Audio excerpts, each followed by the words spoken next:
Sa FB post ni Attorney Israelito Torion, gipakita niini ang lawom nga bangag sulod sa compound. Sumala niya, hinatag kini nga hulagway sa pulis nga naluoy sa ilang sitwasyon. The evidence withheld.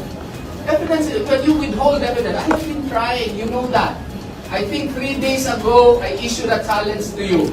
Sama tayo. Kuha tayo ng clearance, nagalit pa nga yung iba ninyo. Bakit kami ang pinapakuha ninyo ng clearance? Kasi may issue naman sa One News, di ba? And I learned later na kinote lang pala nila yung Philippine Star, no? And sabi ko, o sige tayo ang magkuha ng clearance.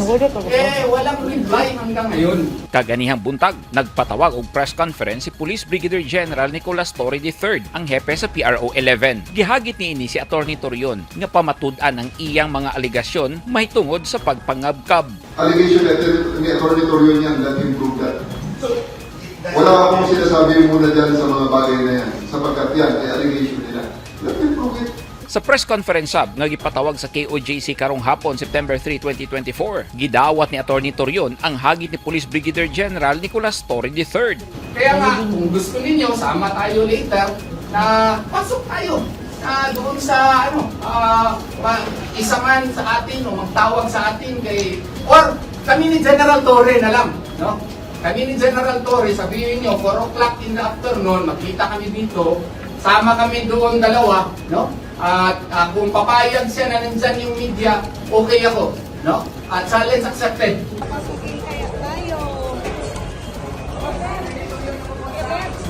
Karong hapon, gipasulod sa taga KOJC ang ubang media sulod sa GMC building nga rumboon ta ang giingong pagkabkab sa mga pulis nga daw nag-treasure hunting. Apan wala kini makalahos kay wala tuguti sa mga pulis. Ano man ito? Anong ginagawa niyo dyan? Pwede access lang, sama kayo sa amin. Ha? Pwede? Gusto natin tingnan yung hukay na pictures na ilang beses na namin na may confirmation kami na naghuhukay sila dyan. Oo. Ewan ko sa kanila. Boss, tanungin daw kita, boss. Bakit ayaw mo kami papasukin, boss? Ha?